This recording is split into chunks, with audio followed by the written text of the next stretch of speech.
Good evening, students. My voice is audible. Yes, sir. Great. Yes, sir, you are audible. Great. There is no noise and nothing, right? Yes. Yes, sir. Okay, great. So we will begin just after three. Once the attendance is over, Ayushi ma'am will confirm that attendance. So आज हम बहुत ही interesting session शुरू करने वाले हैं और चीज़ें बहुत स्लो ले जाएंगे. नींव जो है ये आपकी कोई कंपलसरी चीज़ नहीं है. ये उन बच्चों के लिए है जिनको मैथमेटिक्स में और आगे चल के कॉम्पिटिटिव एग्ज़ाम्स में अच्छा करना है. उन बच्चों के लिए ये सारी चीज़ें ज़रूरी है. जो बच्चों को पढ़ाई में बहुत ज़्यादा दिलचस्पी नहीं है वो तो ऑलरेडी स्कूल की पढ़ाई पढ़ ही रहे हैं, वो काफ़ी है. लेकिन अगर आप अच्छा करना चाहते हो, कॉम्पिटिटिव एग्ज़ाम्स में अच्छा करना चाहते हो, आईआईटी या आप नीट या किसी भी कॉम्पिटिटिव एग्ज़ाम्स को फ्यूचर में देना चाहते हो, डॉक्टर बनना चाहते हो, इंजीनियर बनना चाहते हो, साइंटिस्ट बनना चाहते हो, स्कॉलरशिप एग्ज़ाम और ओलंपियाड एग्ज़ाम्स में आप एक अच्छी जगह पाना चाहते हो, इंडिया के टॉप कॉलेजेस में पहुंचना चाहते हो, आर्मी ऑफिसर बनना चाहते हो, डिफेंस सर्विसेज में जाना चाहते हो, तो बहुत ज़रूरी होता है कि हम अपना मैथ्स का और साइंस का नींव ठीक करें. That is why we have named this course as नींव कोर्स. नींव मतलब आप लोग आई एम श्योर समझते हो. नींव मतलब रूट्स, फाउंडेशन, बुनियाद, है ना. तो एकदम शुरू से शुरू करेंगे, बहुत ही मज़े से करेंगे. हम ये बिल्कुल भी पढ़ने के लिए नहीं कर रहे हैं, हम इसको मज़े करने के लिए स्टार्ट कर रहे हैं. हमें मज़ा आना चाहिए और एक बार जब हम मज़ा आने लगेगा ना तो हम एनर्जी अपने आप डालना शुरू कर देंगे और जितनी भी रिग्रेस चीज़ें होंगी वो हम कर जाएंगे. तो सबसे पहला जो रूल होता है मज़ा आना. तो अगर हम मज़ा लेने लग गए मैथ्स में तो फिर आपको कोई रोक नहीं सकता इन सब करियर चॉइसेस के में एक्सेल करने के लिए जो मैंने अभी आपको मेंशन किया. तो सब्जेक्ट से मज़ा लेना सीखेंगे. सो नीव का जो सबसे बड़ा पर्पस है वो क्या पर्पस है? सब्जेक्ट से मज़ा लेना सीखना. ठीक है, एक बार हम मज़ा लेना सीख जाएंगे सब्जेक्ट से तो फिर हमें कोई नहीं रोक सकता किसी भी चीज़ को हासिल करने में, किसी भी चीज़ को अचीव करने में. ठीक है, जो भी चीज़ जहाँ पे समझ में नहीं आए वहीं पे आपको रोकना है, माइक ऑन करना है, परमिशन लेना है और आपको अपने कंसर्न रेस करने हैं. अगर आपका माइक काम नहीं कर रहा है तो चैट सेक्शन में लिखना है. ठीक है, लेकिन इंस्टेंटली लिखना है so that we can stop and solve out your query. और अगर कोई क्वेरी आपकी मिडिल में इमर्ज हो रही है और कुछ चीज़ मैं ख़त्म करने वाला हूँ तो मैं आपको उस वक्त बता दूंगा कि अभी रुक जाओ, इसके बाद हम आपके क्वेरी को हैंडल करेंगे. लेकिन एट द सेम टाइम आपको रेगुलरली कम्युनिकेट करने लगना है कि सर ये चीज़ समझ में नहीं आया, फिर से समझा दो. नो मैटर जितना भी आसान चीज़ हो, नो मैटर जितना भी मुश्किल चीज़ हो, आपको वहीं पे रोकना है. क्योंकि ये टॉपिक, ये जो चैप्टर है और ये जो कोर्स हम कर रहे हैं सिर्फ और सिर्फ मज़े के लिए कर रहे हैं. मज़ा करना सीख रहे हैं. एक बार जब मज़ा करने आएगा तो कुछ भी कर लेंगे. क्रिकेट खेलने हम जाते हैं मज़े करने के लिए. एक बार जब क्रिकेट में मज़ा आने लगता है तो फिर हम डिस्ट्रिक्ट में भी खेलते हैं, स्टेट में भी खेलते हैं और इंटरनेशनल क्रिकेट भी खेल लेते हैं.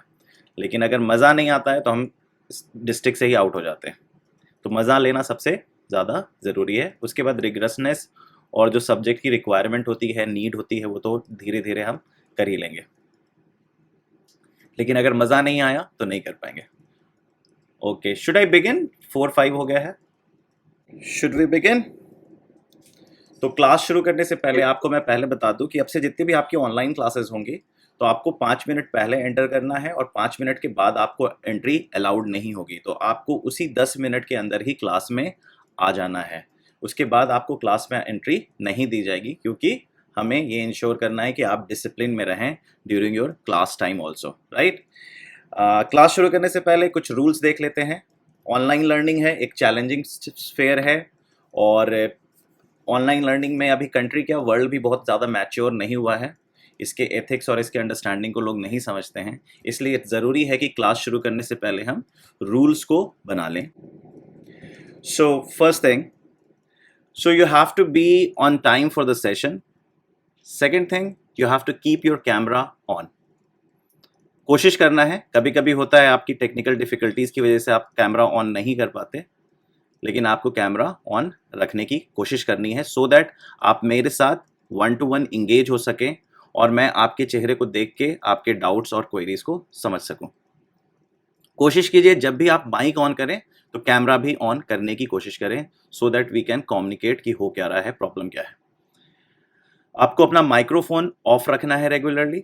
माइक्रोफोन को ऑन करने के लिए दो तरीका है, या तो आप जैसे ही माइक ऑन करें अपना नाम बता के परमिशन लें, या चैट सेक्शन में आप लिख दें कि sir I need to ask this problem. चौथा है take permission via chat section for the switching on the mic.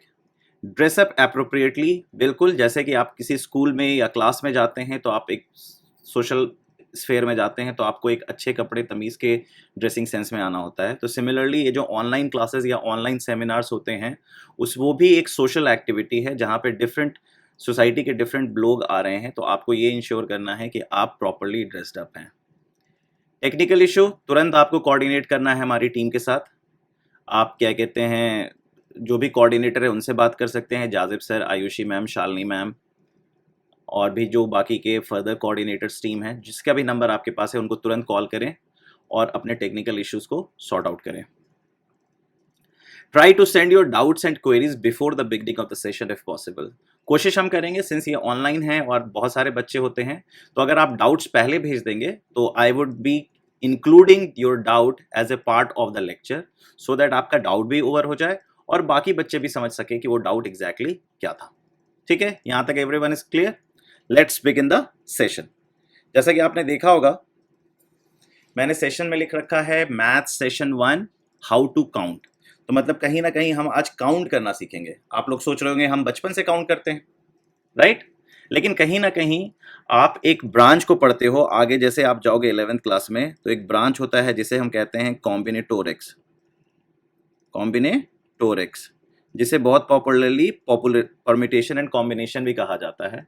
ये जैसे आप ज्योमेट्री पढ़ते हो, जैसे आप अलजेब्रा पढ़ते हो, जैसे आप कैलकुलस आगे चल के पढ़ोगे, जैसे आप कोऑर्डिनेट ज्योमेट्री पढ़ते हो, वैसे ही एक ब्रांच होता है कॉम्बिनेटोरिक्स विच डील्स विथ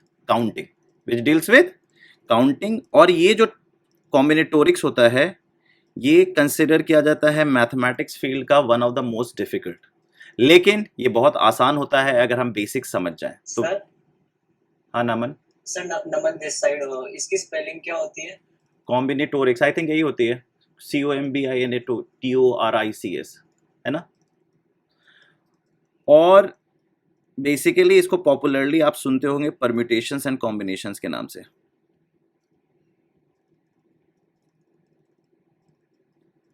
ये टॉपिक जो है ना, मैंने क्यों शुरू किया है ये बताना मेरे लिए बहुत ज़रूरी है। जब बच्चे क्लास 11th में पहुंचते हैं ना, तो बच्चों को इस टॉपिक से बहुत डर लगता है, लेकिन मुझे कहीं ना कहीं ऐसा लगता है कि इसकी जो बुनियाद है अगर 9th 10th में ही रख दी जाए तो कभी आपको इस टॉपिक से डर नहीं लगेगा, और वो अभी आप देखोगे कि बहुत मज़े मज़े में चीज़ें सीखने लगोगे। तो बेसिकली ये जो चैप्टर है इसका जो प्राइम क्वेश्चन है वो क्या है, हाउ टू काउंट। तो इसलिए हमने इस सेशन का नाम क्या रखा है, हाउ टू काउंट। यहां तक कोई दिक्कत किसी को नहीं होगी, आई एम श्योर। उसके बाद तो अगर काउंट करने का है तो पहले एक सवाल ले लेते हैं, और ये सवाल अगर मैं लेता हूं तो आप definitely most of the students would be able to answer. जो पहला सवाल है, अगर मैं कहूं एक सिटी ए है और एक सिटी बी है, ठीक है, सिटी ए और सिटी बी, दो शहर दिख रहा है आपको। अब दो शहर जाने के लिए आपके पास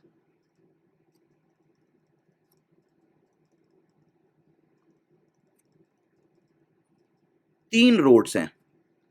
आप ए से बी तीन रास्ते से जा सकते हैं। मतलब मान लो आपको दिल्ली से देहरादून जाना है तो आपको तीन रास्ते पता हैं। एक रास्ता है कि गाजियाबाद से निकल जाते हैं, एक रास्ता है कि नोएडा से निकल जाते हैं, एक रास्ता है कि अंबाला होते हुए निकल जाते हैं। तो ये तीन रास्ते से आप शहर ए से शहर बी जा सकते हैं। तो अगर आपसे मैं पूछूं कि how many ways we can go from A to B, तो आप कितने रास्ते बोलोगे? What will be your answer? Sir 3। Three. अच्छा, हाँ, 3 से ज्यादा भी हो सकते हैं। किसने बोला 3 से ज्यादा हो सकते हैं? बहुत अच्छा सवाल है, किसने पूछा है? Sir Naman this side. Okay, of course 3 से ज्यादा सवाल हो सकते हैं, लेकिन इस सवाल में आपको कुछ भी एक्स्ट्रा इन्फॉर्मेशन और दी गई है? आपके पास सिर्फ तीन ही इन्फॉर्मेशन है कि ए से बी जाने के लिए तीन रास्ते। तो जब भी आप इस तरीके के जब भी सवाल करते हो परम्यूटेशन, कॉम्बिनेशन या काउंटिंग के, तो कभी ये नहीं सोचना चाहता है कि क्वेश्चन क्या आंसर हो सकता है, क्वेश्चन का क्या आंसर हो सकता है, ये नहीं सोचना होता है। क्या सोचना होता है कि क्वेश्चन पूछने का इंटेंशन क्या है, क्वेश्चन पूछने का इंटेंशन। कोशिश करो इंटेंशन को समझने का, ना कि क्वेश्चन को। ऑफ कोर्स अगर मैं ये सवाल पूछूं कि in how many ways you can go from Delhi to Dehradun, so you can say n number of ways. Sir बहुत सारे तरीके से पहुंच सकते हैं। इनफैक्ट रोड पे भी सर कार से भी जा सकते हैं, बाइक से भी जा सकते हैं, साइकिल से भी जा सकते हैं, बस से भी जा सकते हैं, है ना। तो कभी आपको उस तरीके से आंसर नहीं करना है कि इसका आंसर एक्चुअली में क्या होगा। आपको आंसर करना है कि अगर सर ने सवाल दिया है या एग्जाम में ये सवाल आया है तो उसका इंटेंशन क्या है। ठीक है, तो जब भी इस तरीके के सवाल हो तो आपको किस चीज पे फोकस करना है, इंटेंशन पे, कि भैया सवाल का इंटेंशन क्या है। तो जैसे ही अगर मैं बता रहा हूं सिटी ए से सिटी बी जाने के 3 रास्ते हैं, तो इसका मतलब ये 3 रास्ते ही की बात कर रहा हूं, इसके अलावा कोई बात नहीं कर रहा हूं। ठीक है, तो अब देखो एक और मैं बता दूं कि अगर ए से बी एक फ्लाइट भी जाती है, तो अब बताओ कितने तरीके से जा सकते हो।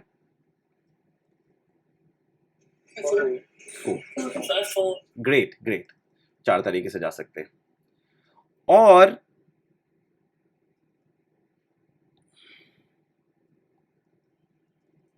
एक रेल पटरी भी है, एक रेल पटरी भी है, मतलब एक ट्रेन भी जाती है। अब कैसे जा सकते हैं। 5 तो आप लोग बड़े मजे से बता रहे हो कि सर इसमें ऐड करना है, सारे नंबर ऑफ वेज को ऐड करना है। ठीक है, अब मैं ये क्वेश्चन तो बहुत ही बेसिक है, तो छोटे से बच्चे से भी पूछता तो बता देता। चलो अब इस क्वेश्चन को थोड़ा और इंटरेस्टिंग बनाते हैं। मान लो city A, city B, city C. Now you have 3 cities,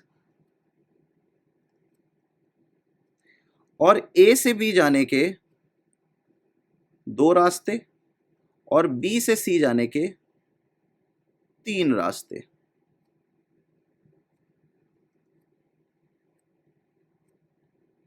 In how many ways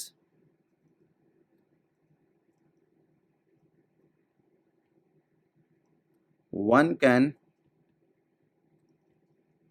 go from A to C?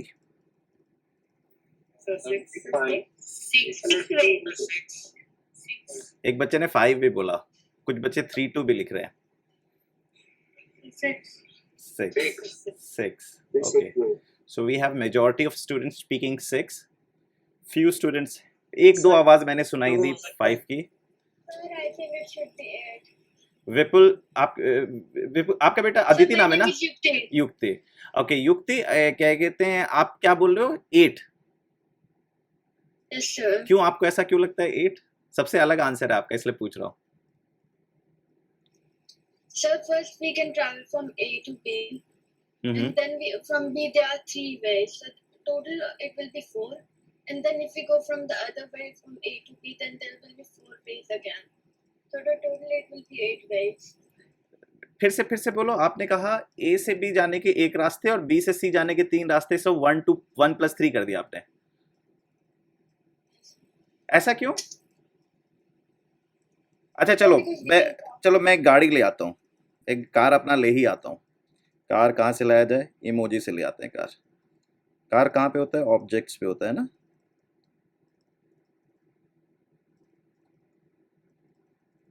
चलो सर डॉट बना के कर दो, कार पता नहीं था। चलो कोई नहीं, इस 9 को ही ले आते हैं। ठीक है,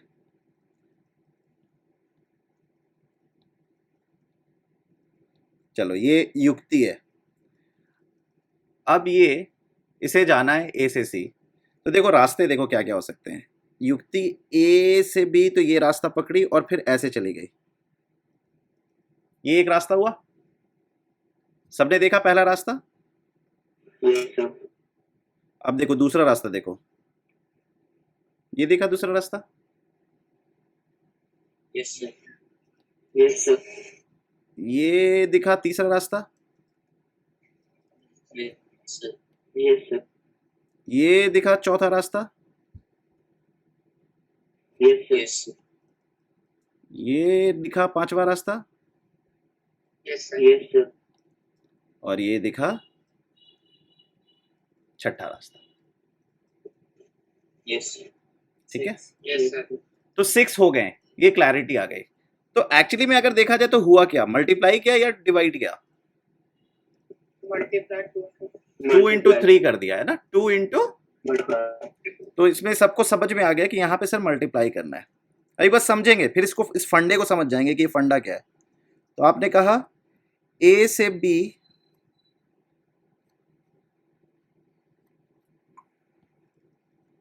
एंड बी टू सी, ऐसे ही जाओगे ना।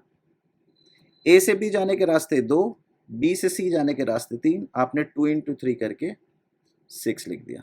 राइट और wrong? Yes sir. Yes, sir. ठीक है। अब मेरा दूसरा सवाल, इन हाउ मेनी वेज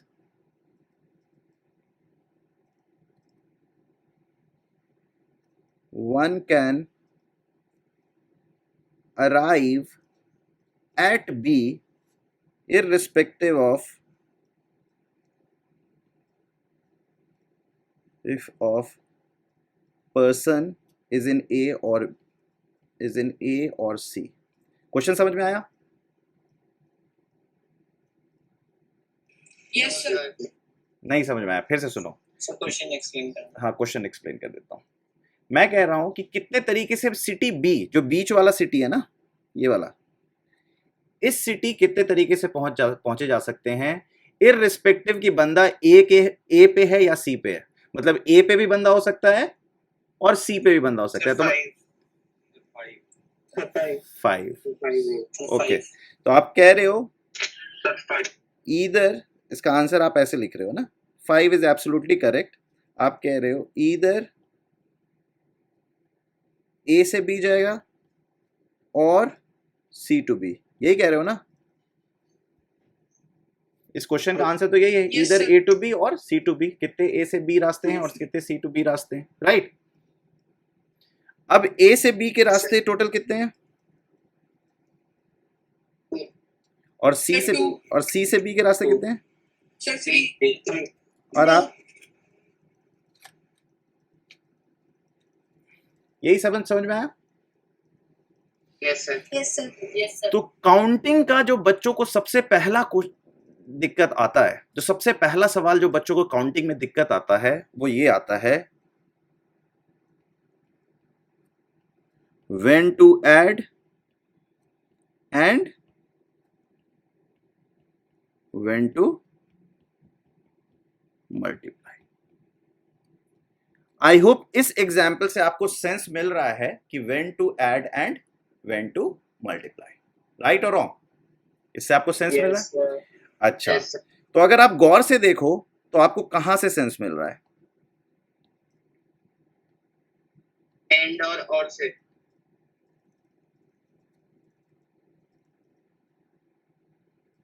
है ना? मतलब पहली कहानी जो थी, ये वाली जो कहानी थी, इसमें आप ए से बी एंड बी से सी जा रहे थे, ए से बी एंड बी से सी जा रहे थे। मतलब काम आप स्टेजेस में कर रहे थे। किसमें कर रहे थे? स्टेजेस में। स्टेजेस। और सेकंड ग्रीन वाले केस में आप काम कर रहे थे केसेस में। किसमें काम कर रहे थे? केसेस। अब सवाल उठता है, सर केस और स्टेज को कैसे समझा जाए? केस और स्टेज का अंतर कैसे समझा जाए? कोई बच्चा बता सकता है स्टेज और केस का अंतर क्या हो सकता है आम भाषा में? Sir, stage would be that there is like एक काम को करने के लिए आपको मल्टीपल स्टेप्स करने हैं, तो उस काम के मल्टीपल स्टेजेस हैं। एंड केस होगा कि एक लाइक अलग अलग काम है एक तरीके से। बहुत अच्छा आंसर दिया है अथर्व ने, बहुत अच्छा आंसर दिया है। यही एक्चुअली जो अथर्व ने कह दिया वही डिफाइंड है। स्टेजेस मतलब किसी भी काम को करने के बहुत सारे पार्ट्स हैं और उस पार्ट्स, सबके सारे पार्ट्स को पूरे करेंगे तभी वो काम होगा। मतलब किसी काम को स्टेज में करने का मतलब है कि स्टेज 1 हो गया, स्टेज 2 हो गया, स्टेज 3 हो गया, स्टेज 4 हो गया। मतलब मुझे वैक्सीनेशन, जैसे अगर कोविड का टाइम है तो एग्जांपल ले लेते हैं, कोविड में मुझे वैक्सीनेशन क्रिएट करना है। अब जब वैक्सीनेशन क्रिएट होगा तो उसके लिए स्टेज 1 होगा क्या कि प्री ह्यूमन ट्रायल, जानवरों पे ट्रायल किया जाएगा वो वैक्सीन का। फिर उसके बाद ह्यूमन ट्रायल होगा, फिर उसके बाद थर्ड स्टेज ट्रायल होगा। इसमें से कोई भी स्टेज अगर काट दी जाए तो वैक्सीनेशन डेवलप नहीं होगी। तो मतलब स्टेजेस का मतलब है कि अगर कोई भी चीज को काट दी जाए, कोई भी चीज को काट दी जाए तो काम कंप्लीट नहीं होगा। दैट मीन्स स्टेज, मतलब जिस चीज को काटा गया वो क्या है? स्टेज। और कोई चीज अगर काटने से तब भी काम हो जा रहा है, कोई चीज काटने से तब भी काम हो जा रहा है, तो उसे हम कहेंगे केसेस। मतलब या तो कोवैक्सीन ले लो, या कोविशील्ड ले लो, या फाइजर ले लो, या और भी सारे स्पुतनिक ले लो। तो मतलब क्या है? डिफरेंट डिफरेंट वैक्सीनेशन हैं, तो दीज आर केसेस। आप कौन सी केस लेना चाहते हैं? अगर कोवैक्सीन रिजेक्ट हो जाएगा तो क्या वैक्सीनेशन खत्म हो जाएगा? No sir. You have Covishield, you have Pfizer, you have, है ना? और लेकिन अगर कोवैक्सीन का एक स्टेज गड़बड़ हो गया तो क्या कोवैक्सीन एग्जिस्ट करेगा? No sir. No sir. तो इस एग्जाम्पल से हम क्लैरिटी से समझ गए कि स्टेज और केस क्या होता है। ठीक है? और जब भी हम आइडेंटिफाई कर लेंगे कि चीजें स्टेज पे है, तो उसके लिए जो अंग्रेजी भाषा यूज होगी वो होगी एंड। उसके लिए जो अंग्रेजी भाषा यूज होगी वो क्या होगी? एंड, मतलब और फिर। ठीक है? हिंदी का स्टूडेंट बता सकता है सही स्पेलिंग है कि नहीं? सही स्पेलिंग है या उल्टा होगा उधर वाला? मेरी वो बड़ी कमजोर है। मैम सही है। सही है ना? सही है। सर सही है। ठीक है। तो एंड देन, जब भी आप सुनेंगे and then word, and then, या आप सुनेंगे और फिर, तो आप क्या करेंगे? आप मल्टीप्लाई करेंगे। आप क्या करेंगे? मैम सर वैसे फिर एग्जैक्टली और के लिए इस्तेमाल नहीं करा था, तथा होता है फिर और के लिए। कोई दिक्कत नहीं, हिंदी क्लास नहीं चल रही है, समझो कहना क्या चाह रहा हूं मैं। ठीक है? एंड मतलब और फिर, एंड देन जब भी यूज होगा स्टेजेस। ठीक है? और केसेस में और या तो ये या तो वो, या तो ये या तो वो। तो यहां जब या तो जब आ जाएगा, मतलब और शब्द का आ जाएगा, और एल्स आ जाएगा, तो हम इसको क्या कहेंगे? केसेस। और जब कहानी केसेस की होगी तो यू ऐड, और जब कहानी स्टेजेस की होगी यू मल्टीप्लाई। यहां तक क्लैरिटी आ गई? सर एक बार सर स्टेजेस और केसेस के बीच में डिफरेंस वापस बता दीजिए। ओके, फिर से सुनो। कोई भी कार्य करने के लिए, कोई भी कार्य को खत्म करने के लिए, जैसे आप कौन से स्कूल में पढ़ते हैं सिद्धांत? Sir Amity international. Amity international. अगर सिद्धांत को क्लास 10th पास करनी है, ठीक है, तो क्या एमिटी इंटरनेशनल के हर एक एग्जाम्स को इसको पास करना पड़ेगा? जो अंदर होता है internal, first term, second term, third term, तभी पास करेगा। उसमें से कहीं भी फेल करेगा तो एग्जाम क्लियर नहीं किया जाता है, राइट? आपको सारे टर्म्स का पास करने के बाद ही आप क्लास 10th में प्री बोर्ड्स और फाइनल एग्जाम दे सकते हैं। एग्जाम्पल ले रहा हूं कि आपके स्कूल का रूल है ये, कि अगर आप हाफ ईयरली में फेल कर गए तो आप आगे नहीं कंटिन्यू कर सकते अगर आप हाफ ईयरली को पास नहीं किया है। ठीक है? तो अगर आपने बीच में हाफ ईयरली एग्जाम फेल कर गए तो इसका मतलब आप क्लास 10th पास नहीं कर सकते by without clearing half yearly. इसका मतलब हाफ ईयरली क्या है? स्टेज है या केस है? स्टेज है। लेकिन सिद्धांत ओपन स्कूल के थ्रू बोर्ड एग्जाम दे सकता है। सिद्धांत ओपन स्कूल के हिसाब से बोर्ड एग्जाम दे सकता है। तो सिद्धांत के पास दो चॉइस है, या तो वो एमिटी इंटरनेशनल से बोर्ड एग्जाम दे, या वो ओपन स्कूल से बोर्ड एग्जाम दे, या वो किसी भी स्कूल से नाम लिखा के जहां पे उसको अटेंडेंस की जरूरत ना हो वहां से वो बोर्ड एग्जाम दे सकता है। राइट और रॉन्ग? तो डिफरेंट स्कूल से एग्जाम देना इज केसेस, और आपके स्कूल के अंदर का जो एग्जाम है दैट इज स्टेजेस। समझ में आया? और एग्जांपल्स लूंगा और समझ में आ जाएगा, डोंट वरी, अभी तो शुरू ही हुआ है। ठीक है? सारे बच्चों को समझ में आ रही है कहानी? अभी हम लोग फंडा बना रहे हैं, अभी हम लोग सवाल नहीं कर रहे हैं, अभी हम लोग फंडा डेवलप कर रहे हैं कि फंडा क्या होता है। एक बार फंडा पकड़ा गया तो फिर चकदे फड्डे हो जाता है। फंडा नहीं पकड़ाया तो जितना भी सवाल कर लो सब बर्बाद है। फंडा को पकड़ लिया तो बहुत ज्यादा सवाल करने की जरूरत भी नहीं होती। आगे बढ़ते हैं। तो जब ये सवाल उठता है when to add and when to multiply, तो इसका आंसर क्या होगा?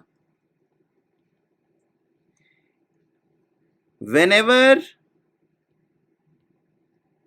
We encounter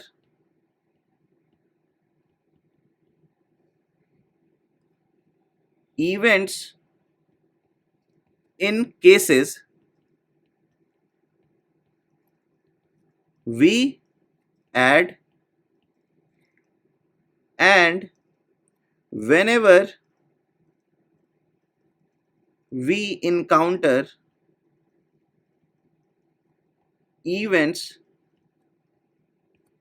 in stages we multiply. Keywords क्या हैं? और। कीवर्ड क्या है? And. And how do we identify what are stages and what are cases? Stages, if you delete one of the event and work is not accomplished, and work is not accomplished, इसका मतलब क्या है? वो stages। और cases, if you delete one of the events and still work is accomplished, and still work is accomplished, मतलब क्या हुआ? Stages.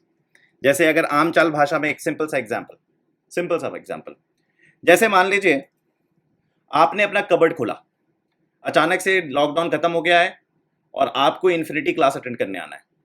आपने जब इन्फिनिटी क्लास अटेंड करने के लिए डिसाइड किया तो आपने अपना कबर्ड खोला, कपड़े पहनने हैं, अच्छे कपड़े पहन के जाने हैं क्लास करने। तो जब आपने अपना कबर्ड खोला तो आपने देखा आपके 3 लॉन्ग स्लीव शर्ट्स हैं। कितने? 3 लॉन्ग स्लीव शर्ट्स हैं। आपके कबर्ड में कितने शर्ट्स हैं? 3 लॉन्ग स्लीव शर्ट समझते हो ना? जैसा मैंने पहन रखा है, ये जो हाथ तक यहां तक जो होता है, ठीक है, फुल शर्ट। और 2 शॉर्ट स्लीव शर्ट्स हैं, 2। अब मेरा सवाल है कि आज आप इन्फिनिटी के आने के लिए शर्ट पहनने की कितनी चॉइसेस हैं? 5। क्यों आपने ऐड किया? सर यहाँ ये तो यहाँ because we need to choose between them either long sleeve और शॉर्ट स्लीव। सिंपल भाषा की बात है, ईदर लॉन्ग स्लीव और शॉर्ट स्लीव। और आपने देखा लॉन्ग स्लीव का कितना चॉइस था? 3। और शॉर्ट स्लीव का कितना चॉइस था? 2। और का मतलब क्या था? प्लस। और आपने कहा 5। समझ में आई कहानी? Very good. अब मान लो, अब मैं दूसरा कर देता हूं कि ठीक है, आपने क्लैरिटी आ गई कि शर्ट कितनी पहननी है, तो शर्ट की चॉइस आ गई ईदर। तो अब शर्ट आपके पास कितने हो गए? 5। शर्ट कितने हैं? 5। और आपके ट्राउजर समझते हो ना? जीन्स, पैंट, फुल पैंट, है ना? और ट्राउजर आपके कबर्ड में 4 पड़े हैं। तो अब बताओ, अब प्रॉपर्ली ड्रेस होके कितने तरीके से आ सकते हो? 20।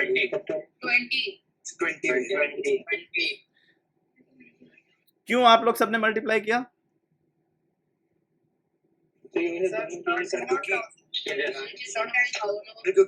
क्योंकि ये स्टेजेस है।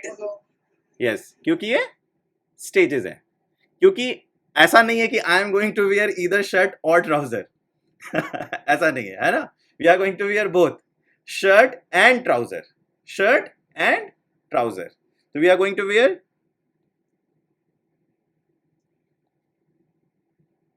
Shirt and trouser. तो ये कहानी किस में बन गई? स्टेजेस में। किस में कहानी आ गई? स्टेजेस में। तो आपने कहा सर मेरे पास 5 चॉइसेस है शर्ट पहनने का और ट्राउजर पहनने का 4 चॉइसेस है, एंड का मतलब मल्टीप्लाई, और ये आंसर हो गया 20। समझ में आई कहानी? नहीं समझ में आई? Sir I have a question. Yes Daksh. Sir ये पॉसिबिलिटीज है कि हम कितने शर्ट्स और कितने ट्राउजर्स एक बारी में पहन सकते हैं? तो जैसे टोटल हमने अच्छा, मतलब आप 2 शर्ट और 2 ट्राउजर पहनना चाह रहे हैं एक साथ? नहीं सर, मैं पॉसिबिलिटीज बता रहा हूँ क्या कॉम्बिनेशन में पहन सकते हैं। हाँ तो वही तो होगा, वही तो हमने पूछा। देखो ऐसे देखो, 5 शर्ट हैं मान लो, एक देखो इसको समझो, red shirt, yellow shirt, black shirt, white shirt, green shirt, ठीक है। और ट्राउजर मान लो ग्रे, ब्लैक, ब्लू, और मान लो तुम गोविंदा के फैन हो, येलो, ठीक है। तो अब देखो कितने चॉइसेस बन रहे हैं, अभी दिख जाएगा तुमको। वो हमारा अपना बोर्ड ले आते हैं।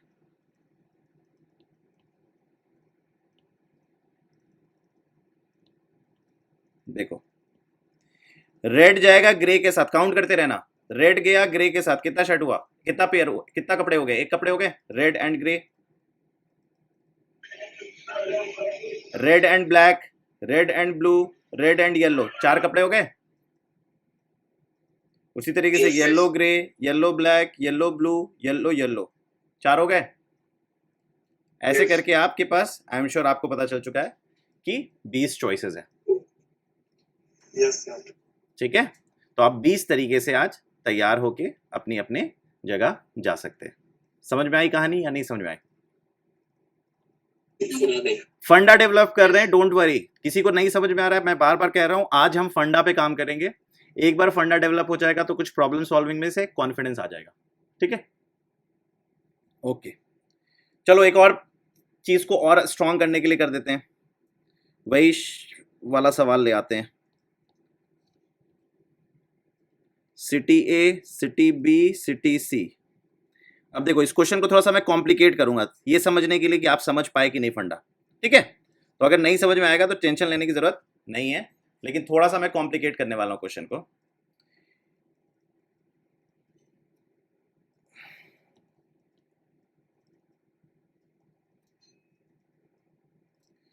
येलो से मैं बता रहा हूं रोडवेज। येलो से क्या बना रहा हूं मैं?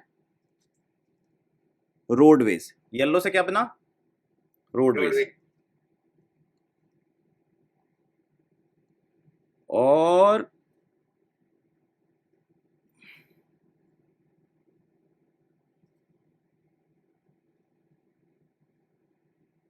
चलो ज्यादा मुश्किल हो जाएगा, इसको ऐसे हटाओ, इसको ऐसे ही कर दो। और मैंने 2 फ्लाइट दे दी। क्या कर दी? 2 फ्लाइट। ठीक है, और पिंक से मैं बना रहा हूं रेलवे ट्रैक।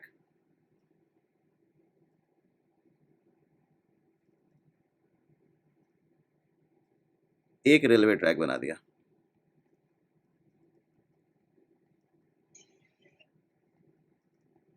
सारे कलर का मतलब समझ में आ गया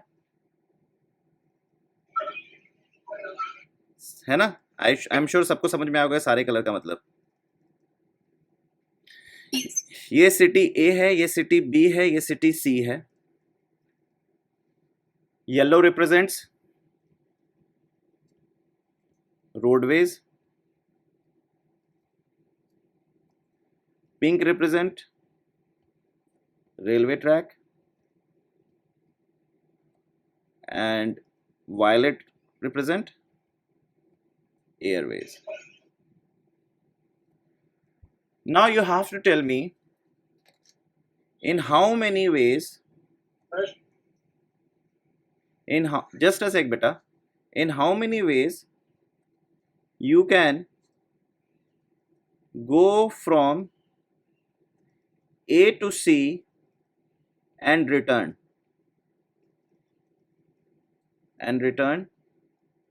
to A.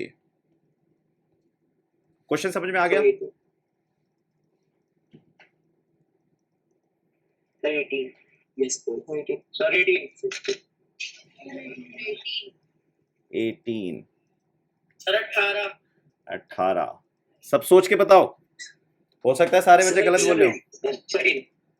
Sir railway track 1 में 2 है। एक ही है बेटा, वो रेलवे ट्रैक है इसलिए 2 दिखा रहा हूं मैं। Okay sir then 18। 18 सारे बच्चे 18 बोल रहे हैं, कोई एक बच्चा तो होगा जो सही आंसर बताएगा मुझे। अगर सब लोग गलत कर रहे हैं तो एक महारथी तो होता है। Yes Shaurya, Sir, I think 9. Shaurya is bang on. Shaurya Bhatkaria, can you switch on your mic Shaurya? Yes sir. Yes Shaurya, कैसे बताया 81 बताओ? सर उसमें एंड जगह सर जाके आना भी है ना। यस यस यस यस, ए से सी पहुंचना नहीं है, ए से सी जाके वापस भी आना है, घर आपका ए में है। सर बट 9 जा रहे 9 आ रहे तो 9 9 18 हुआ।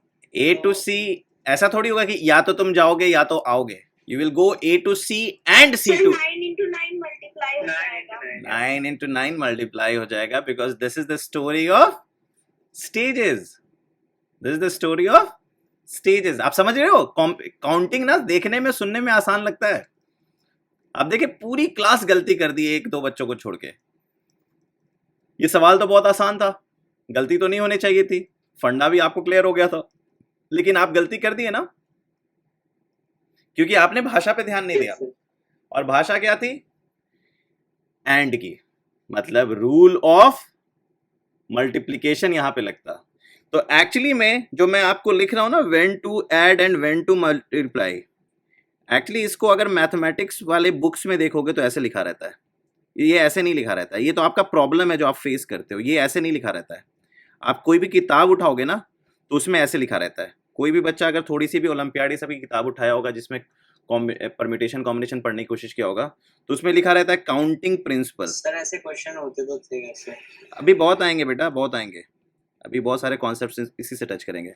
आप देखोगे लिखा रहता है बहुत सारे बुक में काउंटिंग प्रिंसिपल या principle of counting, principle of counting. अंग्रेजी भाषा है, दोनों तरीके से लिख सकते हैं।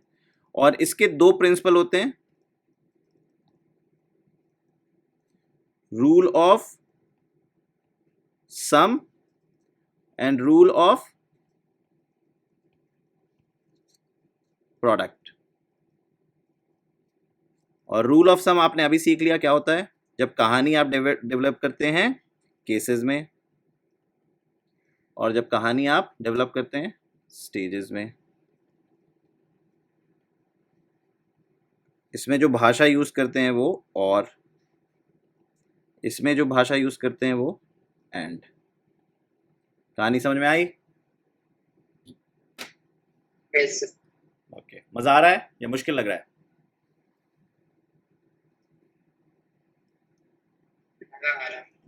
ओके ठीक है, चलो मजा आ रहा है तो एक मजेदार क्वेश्चन कर लेते हैं।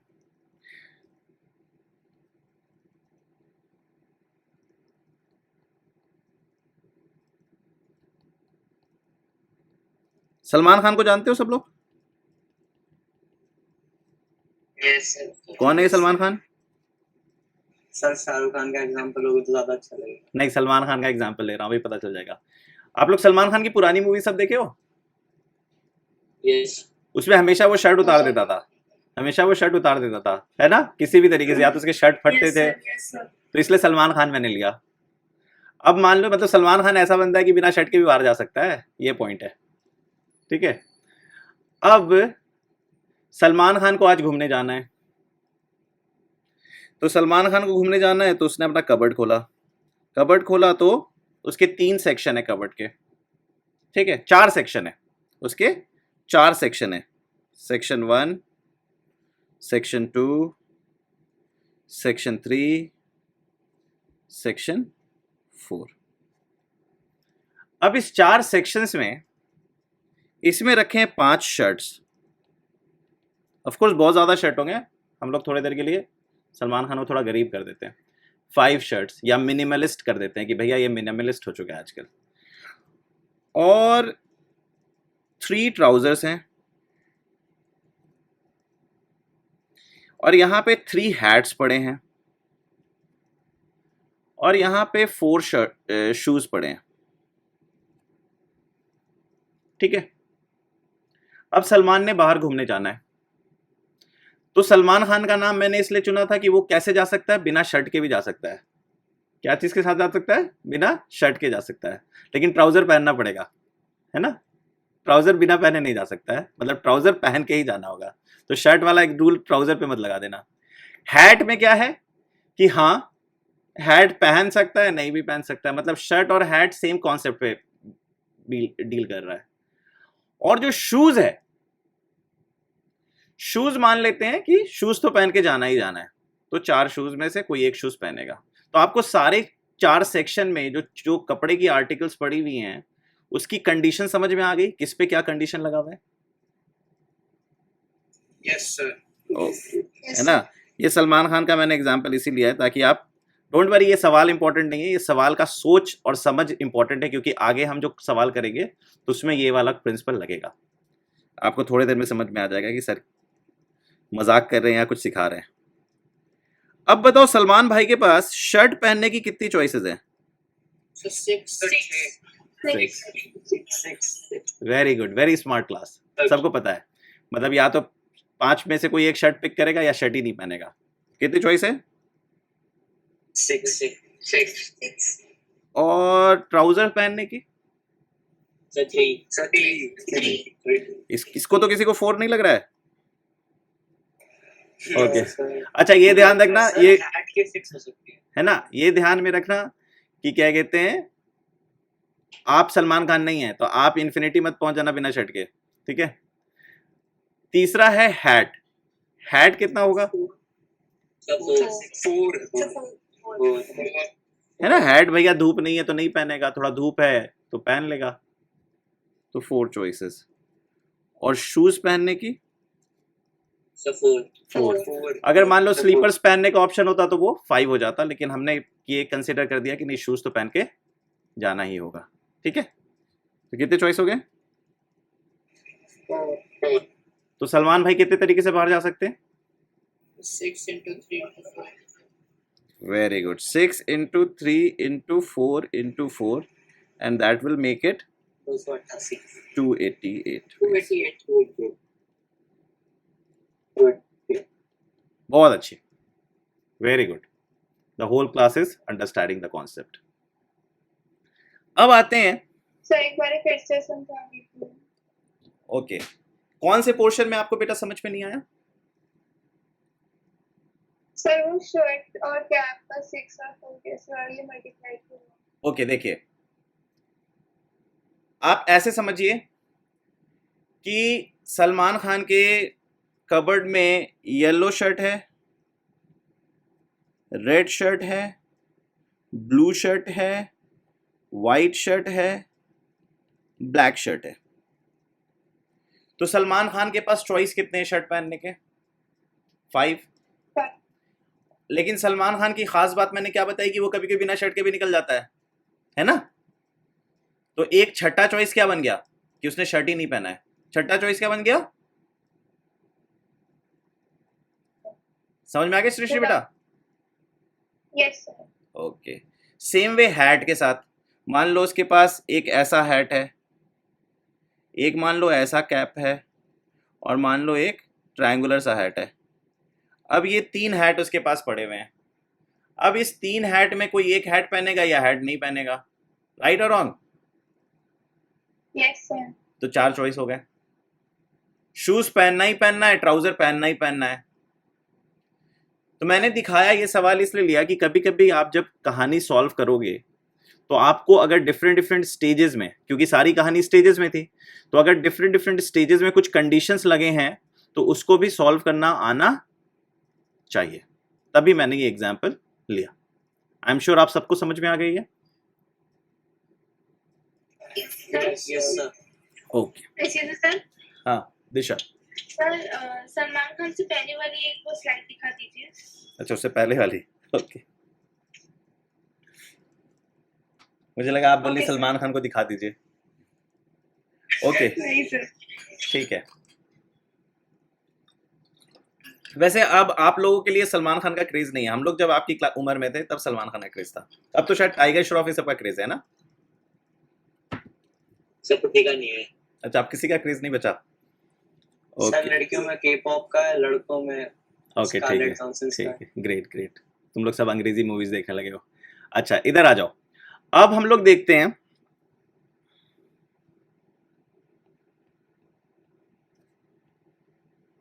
एक और सवाल पहले कर लेते हैं।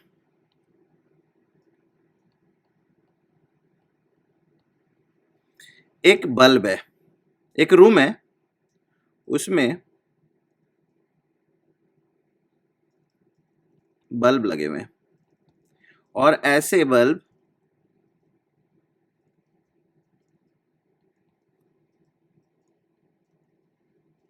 5 लगे हुए हैं। ठीक है, 5 बल्ब लगे हुए हैं। बल्ब समझते हो ना, सबसे रोशनी निकलने वाली है। अब ये जो बल्ब है, एक minute,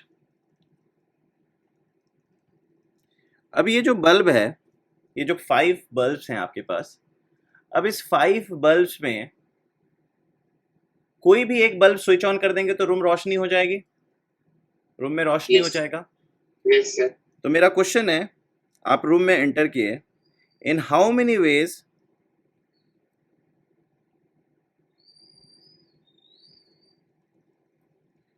you can lit the room? So 5. The 5. आपको रूम में रोशनी, जैसे मेरे रूम में 5 बल्ब है मान लो, ठीक है, तो मैं एक बल्ब को भी जला के रोशनी ला सकता हूँ और 5 बल्ब को जला के भी रोशनी ला सकता हूँ, 2 बल्ब को भी जला के रोशनी ला सकता हूँ। 120. ओके, बहुत सारे आंसर्स आ रहे हैं। एक बच्चे ने कहा 120, So 120. ओके 120 कह रहे हैं। 5 कुछ बच्चे कह रहे थे तो वो तो समझ में आ रहा था कि वो क्यों गलत कर रहे हैं, लेकिन 120 वाले बच्चे कैसे 120 बोल रहे हैं, मुझे समझा सकता है कोई लॉजिक? एनी स्टूडेंट जिसने 120 बोला है? Shaurya says 31, Yes. Shaurya says 31। So may I say, sir, 120? हाँ अथर्व। Sir, because हमारे पास 5 बल्ब्स हैं एंड हमारे पास हम लोग सिर्फ एक बल्ब जला सकते हैं, फिर हम लोग 2 बल्ब जला सकते हैं, फिर 3 बल्ब जला सकते हैं, फिर 4 जला सकते हैं, 5 जला सकते हैं। सर इसके अंदर हम लोग 120 तब कह सकते हैं अगर हमारे पास 5 डिफरेंट कलर्ड बल्ब्स हों, तो हमारे पास डिफरेंट कॉम्बिनेशंस बन जाएंगी कि 1 हम लोग 5 के बना जला सकते हैं, फिर 2 हम लोग कोई और जला सकते हैं। Sir 1 into 2 into 3 into 4 into 5। देखो तुम लोग कॉम्प्लिकेट कर रहे हो। सही का मतलब मैथ्स में जब भी चीजें कॉम्प्लिकेट करने लगो समझ लो कुछ गलत कर रहे हो। अरे तुम रूम में आए, just imagine you walking inside a room and you see 5 switch, you see 5 switch, switch A, switch B, switch C, switch D, switch E. Switch A will lit first bulb, switch B will lit second bulb, switch C will lit third bulb, switch 4 will lit 4 bulb, switch E will lit the 5th bulb. समझ में आ गई कहानी? अब आप आओगे Yes. तो काम कैसे करोगे? या तो स्विच एक में ऑन करोगे या ऑफ करोगे, मतलब you have 2 choices for switch 1, you have 2 choices for switch 2। तो मतलब अगर मैं कहूं switch A, switch B, switch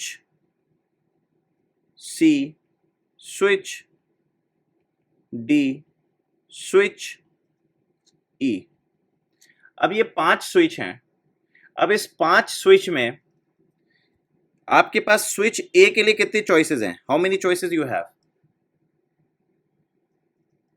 2। 2। Everybody can see that that's 2. Why it is 2? या तो ऑन रखूंगा या तो ऑफ रखूंगा। I have 2 choices। Same way switch B में ऑन रखूंगा या ऑफ रखूंगा।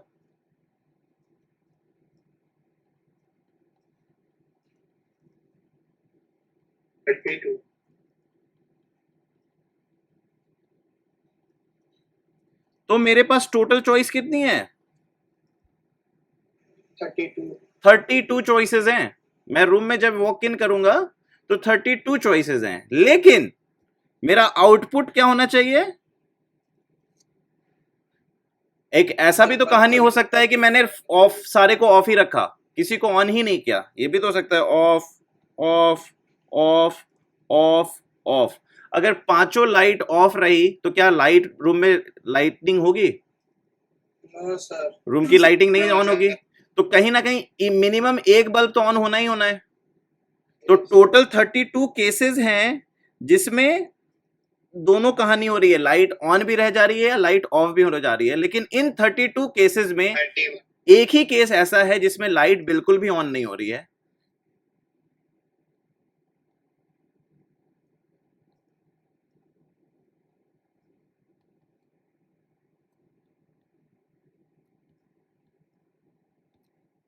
समझ में आई कहानी?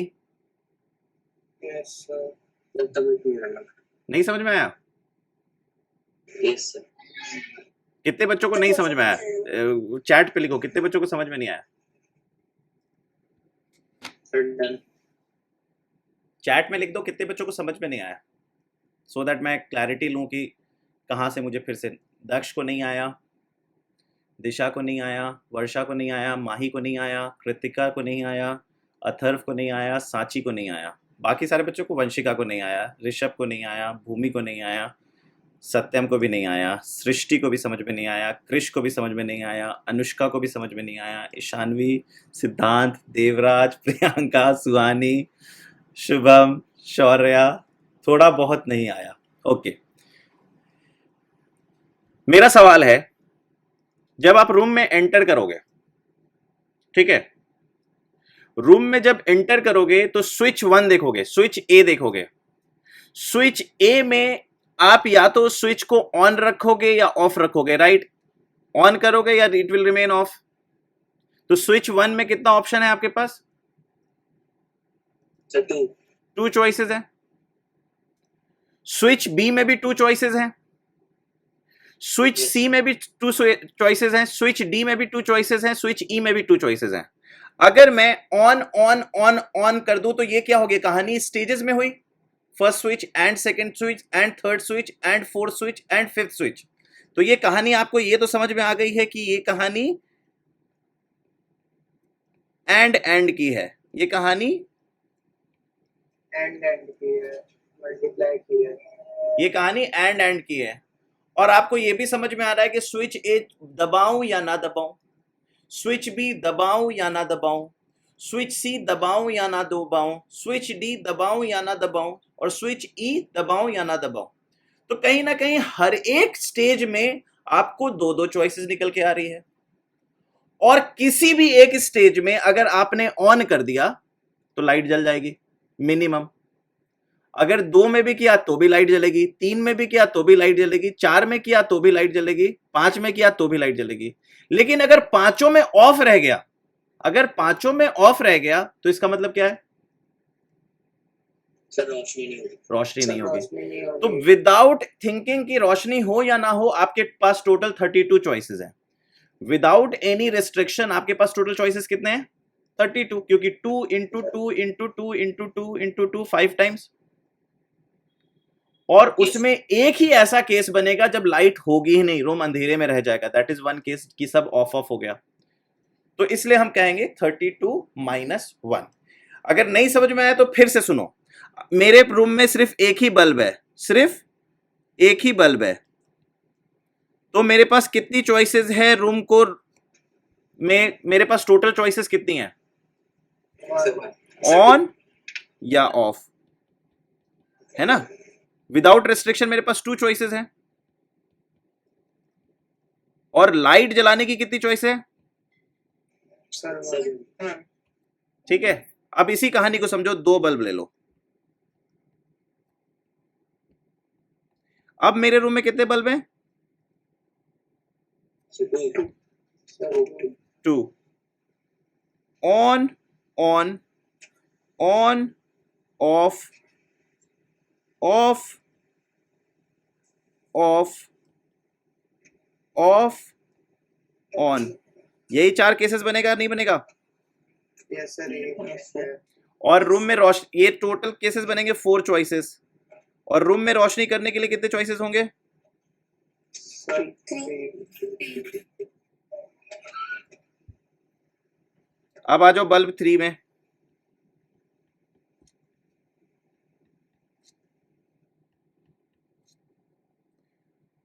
ऑन, ऐसे ऑन को टिक से लगा देते हैं, ठीक है? ऐसे देखो, no bulb is on, this is the one scenario. Bulb 1 is on, this is off, this is off, this is on, this is off। कहानी समझ में आई यहां तक? Yes. yes, sir. Yes, sir.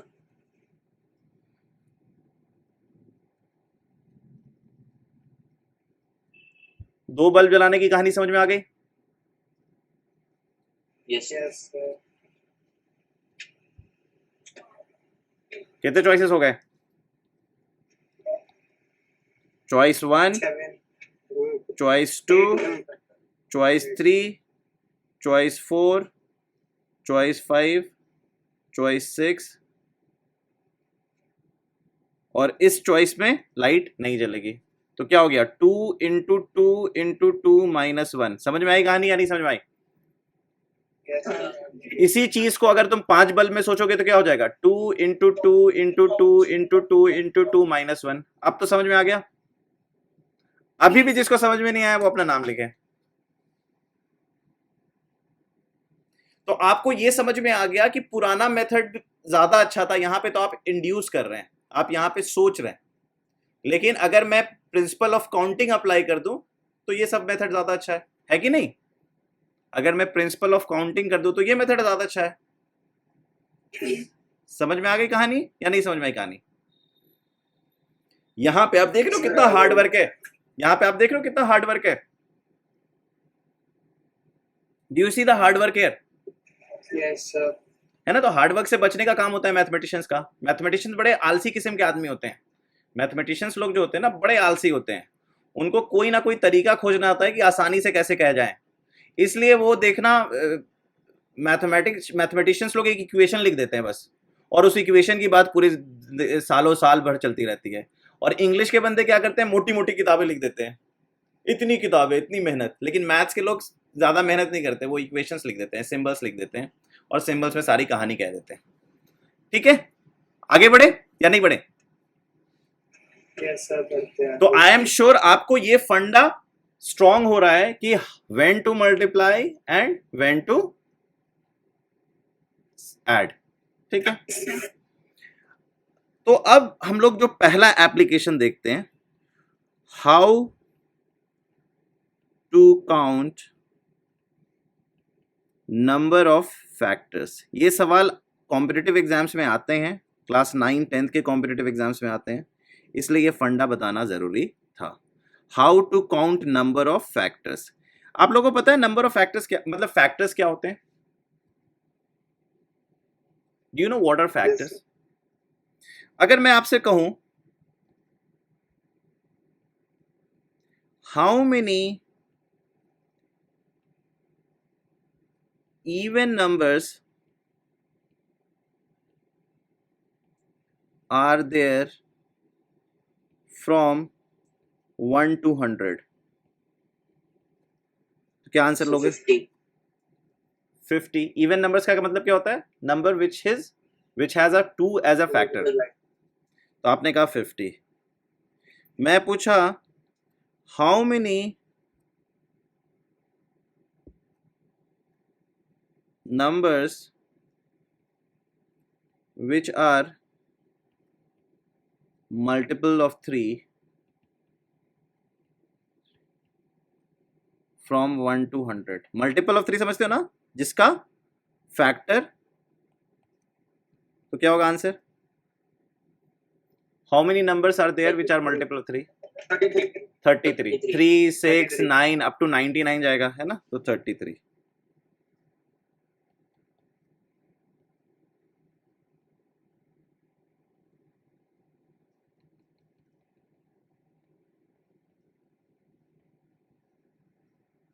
Multiple of 7? Sir till 100. हाँ, till 100. 14. तो आपको मोटा मोटी ये समझ में आ रहा है कि फैक्टर और फैक्टर के मल्टीपल्स क्या होते हैं. ठीक. अब मेरा जो नेक्स्ट सवाल है,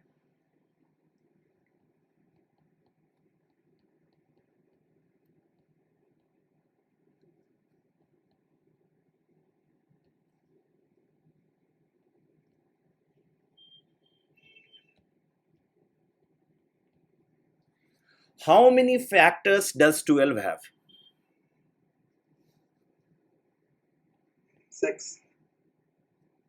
6. कैसे? Sir 6.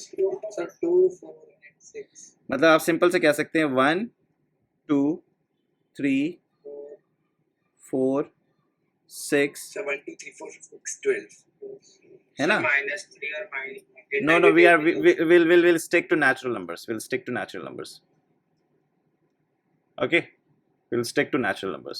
So how many factors does 12 have? 1 2 3 4 6 and 12. ठीक है, 6. ये तो आपने बड़े आराम से काउंट कर लिया. ठीक है, चलो एक और इस पे आएंगे.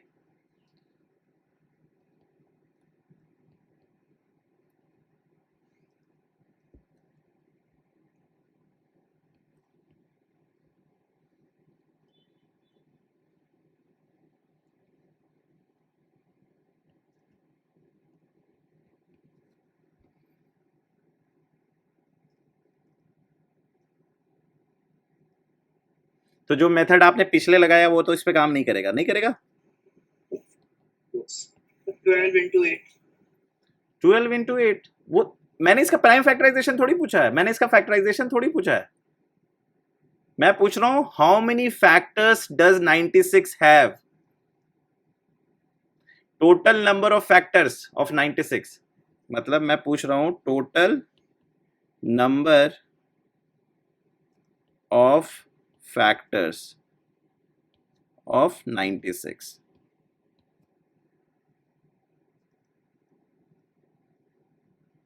थ्री. सत्यम कह रहा है सिर्फ 3 है. सर वो गलत टाइप हो गया. ओके. चलो एक तो 1 तो होगा ही. 1 तो सारे नंबर का फैक्टर होता है. 2 3 4. 12. चलो जिसको जितना लगता है मैं दिखा देता हूँ. 6 8 भी है, 12 भी है, 16 भी है, 18 नहीं है, 20 नहीं है, 24 है, 32 है, 32 है, 48 है, 96. लेकिन ये मेथड अच्छा नहीं है, आपको पता चल गया होगा. Yes sir. है ना? और Yes, sir. इसके बारे में और अच्छे से पता चलेगा जब मैं ये क्वेश्चन दे दूं.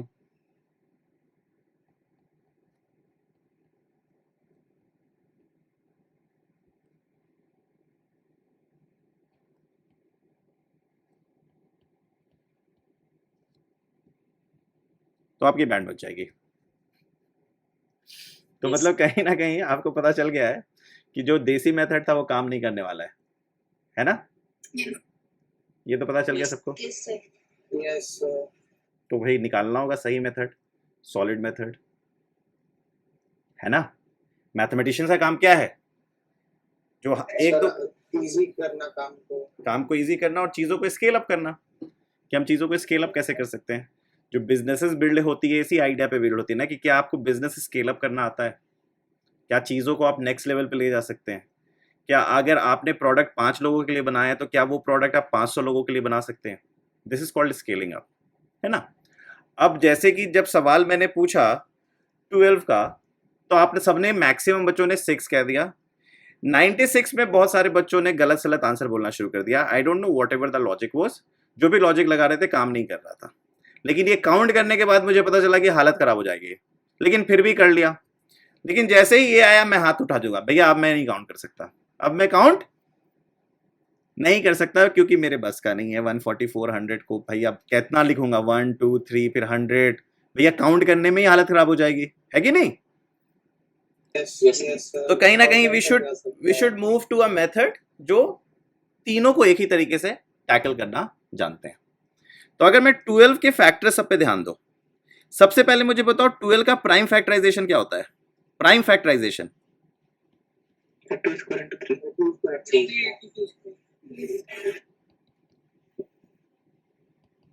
सर अगर हम 1440 को 12 के बेसिस पे फैक्टराइज कर अभी अब सॉल्व करना शुरू कर दिया ना, जब तक मैं सॉल्व नहीं किया हूं तब तक तुम करो, जब मैं सॉल्व करना शुरू करूं तो फिर देखो, है ना, और कुछ आइडिया लगे तो फिर पूछो, ठीक है। अब मेरी बात बताओ, व्हाट आर प्राइम नंबर्स? अगर आपसे कोई पूछता है व्हाट आर प्राइम नंबर्स, तो आप क्या आंसर देते हो? divisible by itself and 1। लेकिन प्राइम नंबर्स का यूज क्या है? क्या खास बात है इस नंबर का? Sir, it can be used to represent a composite number. Very good answer. किसने बोला? Sir, दक्ष। देखो, एक्चुअली में जो कंपोजिट नंबर्स है ना, ये एक बिल्डिंग है, और ये जो प्राइम नंबर्स है ना, ये ब्रिक है। समझ गए मैं क्या कहना चाह रहा हूं? yes, sir. yes sir. ईंटे से आप बिल्डिंग बनाते हो, ईंटे से आप बिल्डिंग बनाते हो, ईंटा ना हो तो बिल्डिंग बनेगा नहीं। तो जो प्राइम नंबर्स है वो छोटे छोटे या बड़े बड़े ईंटे हैं, और उस ईंटों को कैसे जोड़ा जाए उससे बनता है बिल्डिंग। तो जब आप प्राइम फैक्टराइजेशन कर रहे हो तो आप देख रहे हो कि 2 square into 3 to the power 1, मतलब दो के ब्रिक्स लगे हुए हैं और उसी को 3 लेयर्स में ले गए हैं, राइट। अगर दो के ब्रिक्स लगे थे तो 2 4 करके 3 लेयर बनाओ, 12 बन जाएगा, राइट। तो कहीं ना कहीं प्राइम नंबर्स का जो यूज आता है वो कैसे होता है? ब्रिक की तरह काम करता है। अब ये जो प्राइम फैक्टराइजेशन आपने किया 2 square into 3 to the power 1, तो कहीं ना कहीं आप देख रहे हो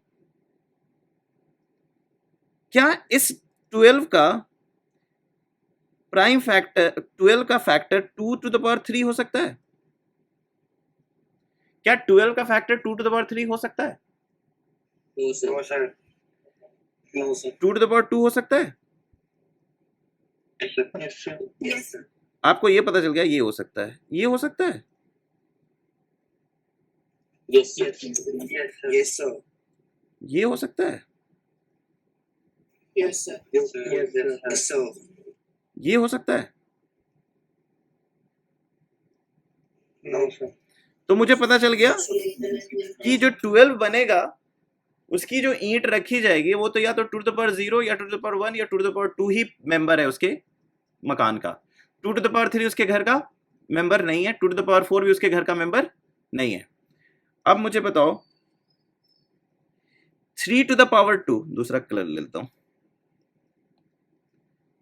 3 टू द पावर 2 क्या ये फैक्टर है? No, sir. No sir. नहीं है। No sir. 3 to the power 1, Yes, sir. Yes sir. 3 to the power 0, Yes, sir. Yes sir. ठीक है। 2 to the power 1 into 3 to the power 1, Yes, sir. Yes, sir. Yes, sir. 2 to the power 1 into 2 to the power 2 into 3 to the power 1, Yes sir. Yes, sir. ठीक है। यहां तक चीजें समझ में आ रही है? Yes, sir. तो आपने देखा कि जब आप 12 बना रहे थे तो आपके पास था 2 to the power 0, 2 to the power 1, 2 to the power 2, और आपके पास दूसरा था 3 to the power 0, 3 to the power 1। तो आप जब भी इसके फैक्टर डेवलप करोगे, आप जब भी इन दोनों नंबर से, मतलब ये दोनों किसके प्राइम फैक्टर्स हैं? प्राइम 12 के। तो अगर मैं पूछूं कि अगर मुझे इनका फैक्टर क्रिएट करना है तो 2 से मैं कितनी चॉइसेस ले सकता हूं? How many choices I have to take from 2? 3. And how many choices I have for 2. So 2. और ये कहानी दोनों की स्टेजेस में है. Yes, sir.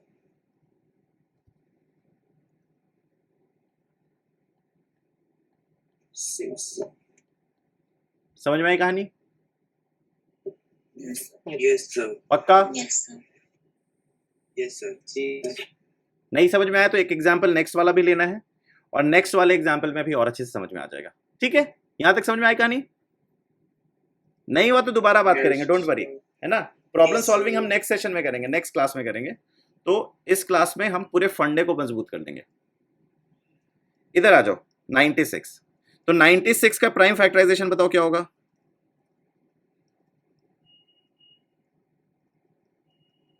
Sir, 2 raised to the power 5 into 3. सब लोग ये बात मानते हो? Yes. Yes, sir. और अगर मैं इसका फैक्टर लिखूं तो उसका फैक्टर होगा 2 to the power a into 3 to the power b. Any factor would be the इस हुलिये का फैक्टर होगा. जो इसकी ईंट होगी वो इसी हुलिये की ईंट होगी. Yes, sir. Yes, sir. क्या a की वैल्यू 6 हो सकती है? Yes, sir. देखो गौर से. Yes. Sir, अगर वो बताया ना क्या होता है नहीं हो सकती है क्योंकि हमने प्राइम फैक्टराइज कर लिया. तो ये तो कहानी खत्म हो गई. क्या a की वैल्यू 5 हो सकती है? Yes, sir. 4 हो सकती है? ये सब लेजिटिमेट है, ये सब अलाउड है कि नहीं?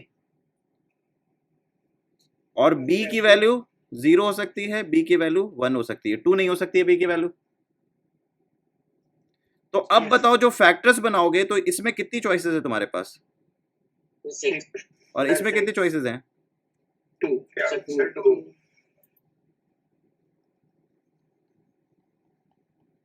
देखो तो 12 भी है क्या? काउंट करके देखो. Yes, sir. 1 2 3 4 5 6 7 8 9 10 11 12. लॉजिक समझ में आया? Yes, sir. कोई भी नंबर पकड़ लो, जैसे 32 पकड़ लेते हैं. 32 क्या हो गया? 2 to the power 5 into 3 to the power 0. Agree करते हो? Yes, sir. 12 पकड़ लो. 2 square into 3 to the power 1. ये सब इसी स्ट्रक्चर में आ रहे हैं ना. इनफैक्ट 1 देखो, 2 to the power 0 into 3 to the power 0. क्या हुआ? तो मतलब मुझे ये समझ में आ गया कि अगर मुझे अपने मकान को अगर दिखाया जा रहा है, अगर मुझे अपनी बिल्डिंग दिखाई जा रही है, तो उसकी ईंट को डेवलप करने के लिए मुझे उसके पूरे स्केलेटन को देखना होगा.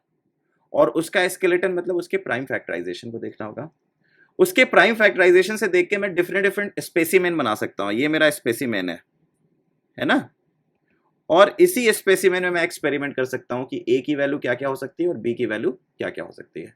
लॉजिक समझ में आया या नहीं समझ में आया? Yes, sir. Yes, sir. सबको समझ में आ रहा है ये बात? Yes, sir. Yes. किसी को टेंशन नहीं हो रहा है? किसी को टेंशन हो रहा है? No. Okay No, good, sir. ठीक है. अब आते हैं सबसे बड़ा टास्क. इसको तो चेक भी नहीं कर सकते कि सही है कि नहीं, लेकिन एटलीस्ट पुराने 2 एग्जाम्पल से आपको यकीन हो गया है कि हम जो मेथड अप्लाई कर रहे हैं वो सही है कि नहीं? यकीन हो चला है. अब 14400 को फैक्टराइज कर लेते हैं. तो देखो इसको फैक्टराइज करने के लिए मैं मेथड सब मतलब फास्ट फैक्टराइजेशन देखो कैसे कर सकते हो. ऐसे कर सकते हो 144 इंटू 100. फिर 144 को तुम लिख सकते हो 12 इंटू 12 इंटू 10 इंटू 10. ठीक है. Yes. और 12 को तुम लिख सकते हो 2 स्क्वायर इंटू 3. फिर 2 स्क्वायर इंटू 3. फिर 2 इंटू 5. फिर 2 इंटू 5. यहां तक समझ में आई कहानी? Yes. कितने 2 दिख रहे हैं? 6. 6. तो 2 to the power 6 हो जाएगा. कितने 3 दिख रहे हैं? 2. 2. और कितने 5 दिख रहे हैं? 2, sir. 2. तो मजे मजे में हमने प्राइम फैक्टराइज कर दिया. ठीक है. तो प्राइम फैक्टराइजेशन के लिए बच्चों की तरह करने की जरूरत नहीं है कि वो ऐसे ऐसे कर रहे हैं 14402 से ऐसे करते हैं ना लोग, ऐसे से। अब बड़े हो गए हो अब आप बड़े हो गए हो, तो अब आप मोटा मोटी बड़े बड़े नंबर्स को आइडेंटिफाई करना आता है, ठीक है। ओके, आदित्य ने आंसर ऑलरेडी निकाल लिया, लेट्स सी सही है कि नहीं। अब मुझे बताओ, ये जो प्राइम फैक्टराइजेशन हुआ है इससे आपको इसकी स्पेसिमेन क्या मिल रही है? 2 to the power a, 3 to the power b, 5 to the power c। Agree करते हो सब लोग? Yes sir. a की वैल्यू क्या क्या हो सकती है?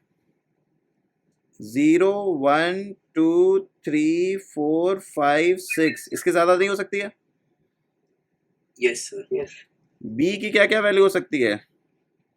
सर 0, 1, 2। और c की? सर 0, 1, 2। सर 0, 1, 2। यहाँ पे आपको कितना चॉइस है? सर 7। यहाँ पे 3।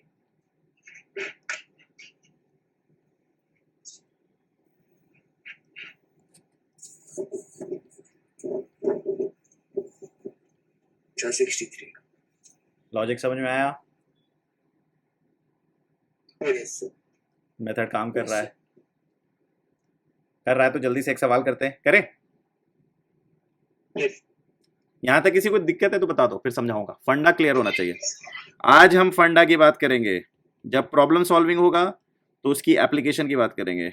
आज हम फंडा की बात करेंगे, प्रॉब्लम सॉल्विंग में हम इसके एप्लीकेशन की बात करेंगे, ठीक है? Yes sir. यस। ओके, तो फंडा सबका क्लियर हो रहा है? Yes sir. ओके, चलो तो क्वेश्चन देखते हैं। निकालो, किसका फैक्टर निकालोगे? बताओ कौन सा नंबर लिया जाए।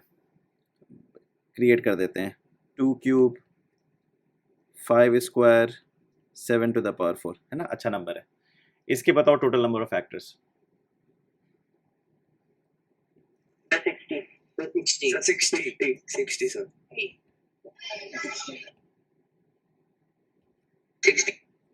3 + 1, 2 + 1, 4 + 1।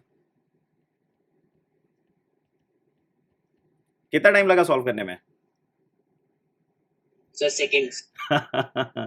तो मतलब नॉर्मली मैं देखा हूं आपकी क्लास 9 की कुछ कॉम्पिटिटिव किताब में ना ऐसे लिखा रहता है, अगर कोई प्राइम फैक्टराइजेशन है 2 to the power a, 3 to the power b, 7 to the power c, तो इसका आंसर होगा a + 1 into b + 1 into c + 1। ऐसे आंसर लिखा रहता है, ठीक है।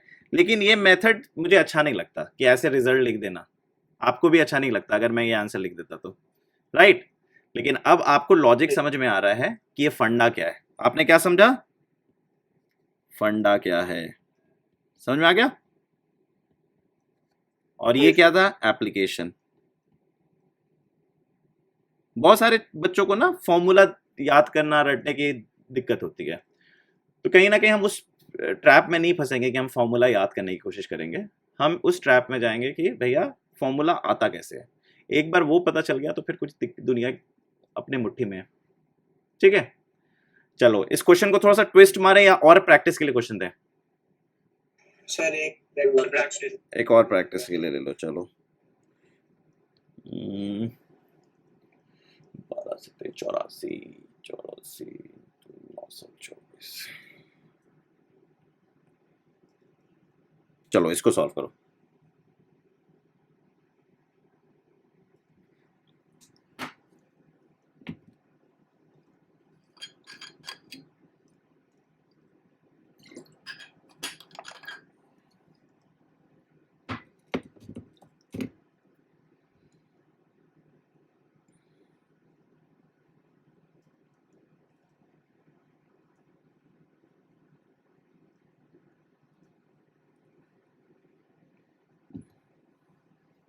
सर 120।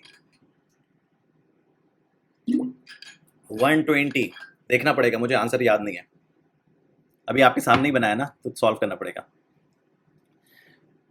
ओके, इसका प्राइम फैक्टराइजेशन क्या निकल के आ रहा है?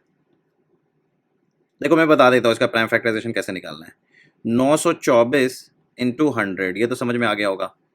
सिंस मैंने ही दिमाग में कैलकुलेट किया है तो मुझे ये भी पता है कि 84 इंटू 11 है, ठीक है। और 84 को मैं लिख सकता हूँ 12 इंटू 7 इंटू 11 इंटू 10 इंटू 10, ठीक है। और 12 हो जाता है 2 square into 3 to the power 1 into 7 to the power 1 into 11 to the power 1 into 2 to the power 1 into 5 to the power 1 into 2 to the power 1 into 5 to the power 1। 100। 2 की कितनी power बनी? 4, right. 3 की कितनी power बनी? 1। 5 की कितनी power बनी? 2।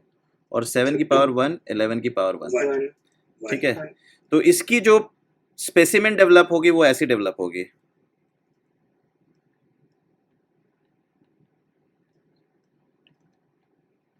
ए के पास कितनी चॉइस है?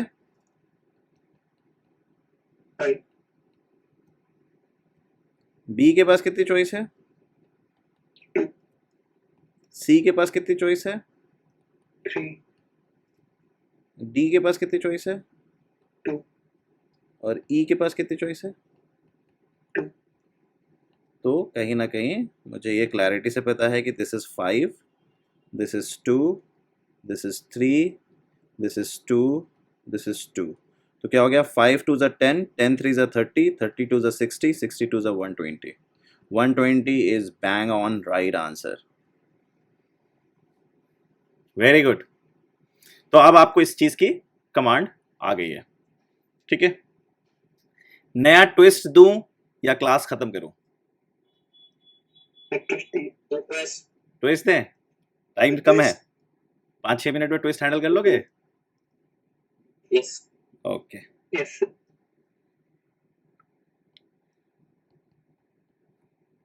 चलो ये वाला नंबर ले लेते हैं, 2 cube 5 square 7 to the power 4। इसका नंबर ऑफ फैक्टर्स आपने काउंट कर लिया है ना? नंबर ऑफ इवन फैक्टर्स बताओ।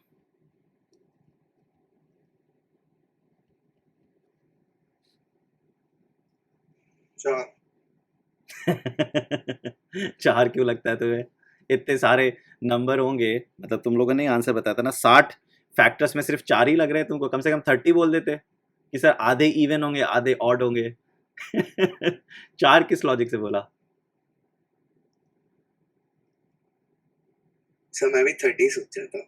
लेकिन वो गलत है। That is not the method. We have Yes. Learned 45 how to count. This is the session dedicated that Sir, we are 31 31। बेटा I have to solve, then only I will be able to tell। तो बहुत सारे बच्चे answer क्या कह रहे हैं? 31।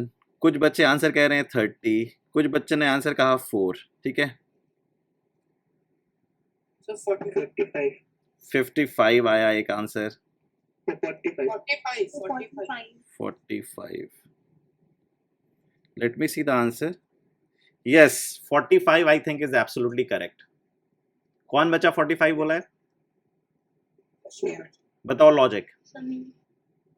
Sir 2 to the power 0 को हम एक्सक्लूड कर देंगे सर, क्योंकि वो एक्सीलेंट। मतलब ये दम क्वेश्चन का जो हार्ट पे अटैक करना होता है ना, कि भैया अर्जुन के जो मछली की आंख थी ना, उस पे उसने अटैक कर दिया कि भैया what are even numbers? Even numbers मतलब 2 to the power 0 is not allowed. 2 to the power 0 is not allowed. तो जो आपकी कहानी थी 2 to the power 0, 2 to the power 1, 2 to the power 2, 2 to the power 3, 5 to the power 0, 5 to the power 1, 7 to the power 0, 7 to the power 1, 7 to the power 2, 7 to the power 3, 7 to the power 4। अब देखो क्या है, ये बिल्कुल सलमान खान वाला question हो गया।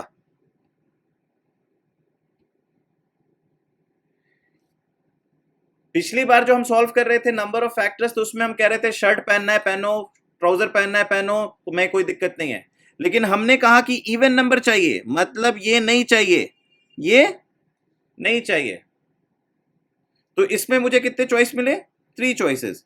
अच्छा, इवन नंबर कोई नंबर होगा या नहीं होगा, उसमें 5 का कोई रोल होता है क्या? 5 का कोई रोल नहीं होता है। तो 5 लो या ना लो कोई फर्क नहीं पड़ता है। तो इसके पास कितनी चॉइस हो गई?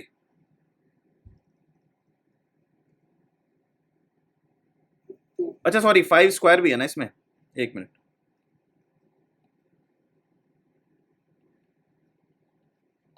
तो कितनी चॉइस हो गई? 3। और इधर देखो, कोई नंबर इवन है या ऑड है, क्या उसके लिए 7 का रोल होता है कुछ भी? No sir. इवन नंबर्स में सिर्फ और सिर्फ एक ही चीज पता चलती है, क्या? You have to wear the shirt. If you want wear the shirt, you are out of the class, right? तो उसी तरीके से इस कहानी में 2 to the power 0 is not allowed. The moment you write 2 to the power 0, it means you have broken the number out of 2. And the number which you are creating, if it doesn't constitute a prime number 2, then it means it is not a even number. So the only prime which is even is 2. अब समझ में आ रहा है? आप लोग को बचपन में सिखाया जाता है, always remember the only prime which is even is 2, है ना? और अब आपको समझ में आ गया हो क्यों 2 को प्राइम नंबर कहा जाता है, क्योंकि वो एक बिल्डिंग ब्लॉक का काम करता है। और यहां पे आ गए 5 चॉइसेस, तो कितना बन गया? 45। इसमें एक और ट्विस्ट मारो, इसी क्वेश्चन में एक और ट्विस्ट मारो। ये सबको समझ में आ गया ना? नंबर ऑफ ऑड फैक्टर्स 50 क्या होगा? 15 होगा।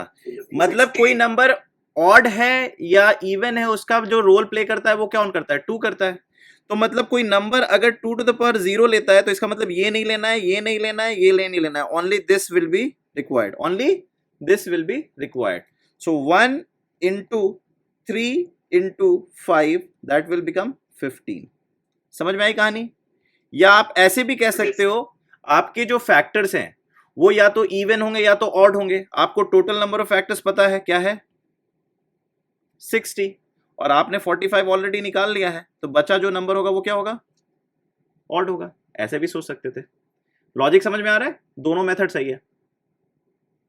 सर मेरे को इसमें डाउट था। हाँ। आपने पहले वाले में 2 to the power 0 का एक्सक्लूड करा, फिर पर दोनों में इंक्लूड क्यों कर दिया बाकी दोनों में? कहाँ पे बेटा? तो सर आपने पहले वाले में 2 to the A power case की 0 बात कर रहे हो या बी केस की बात कर रहे हो? सर एक ही। तो मैंने 2 to the power 0 को एक्सक्लूड कर दिया इसमें, तो तुमको क्लैरिटी है कि क्यों किया? Yes sir. 5 to the power 0, 5 to the power 1 और 5 स्क्वायर, ये तीनों एलिमेंट क्या इवन नंबर का पार्ट हो सकता है?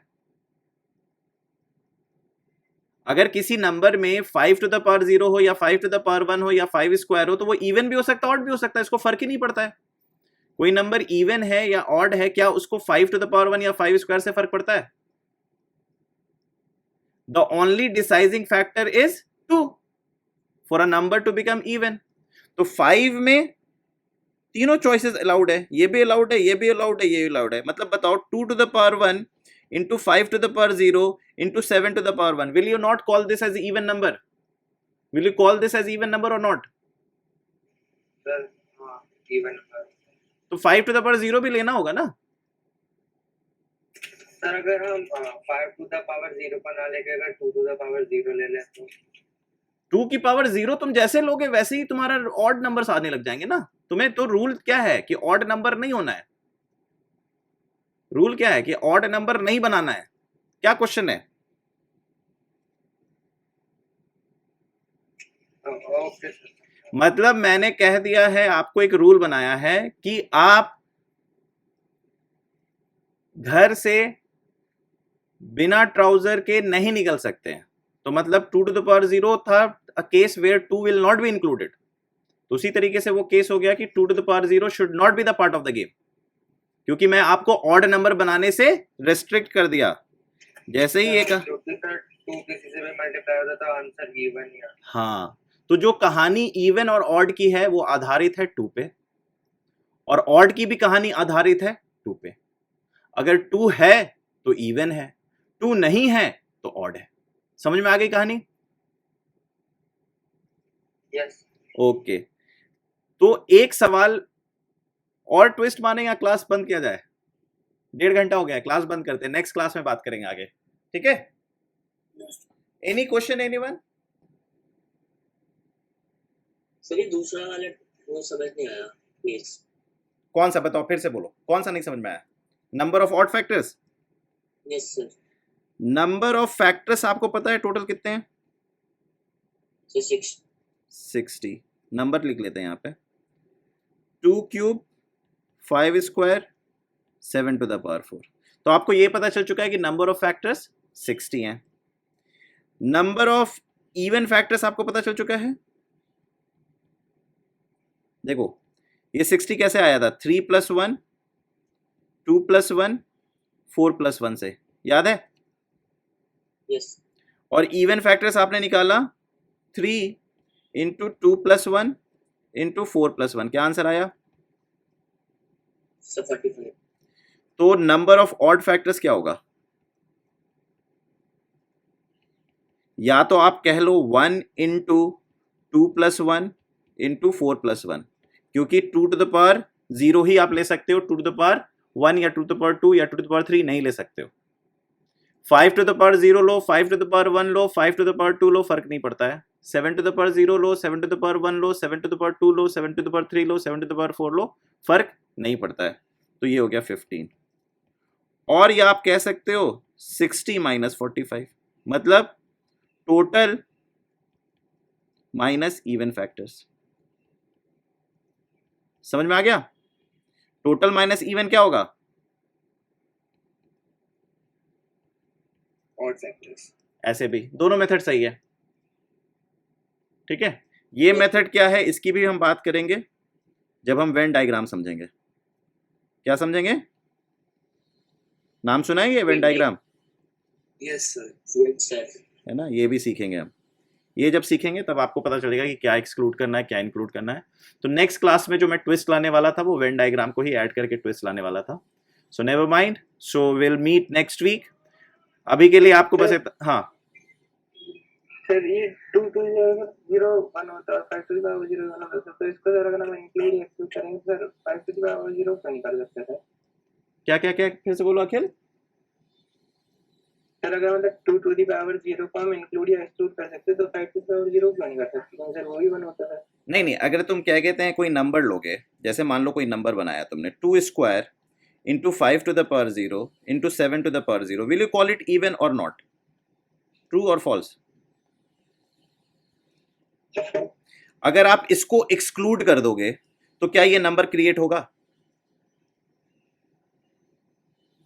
Will you be able to create this 4 number? ये जो नंबर है, ये जो नंबर है, इसको क्रिएट कर पाओगे 5 टू द पावर 0 को एक्सक्लूड करके?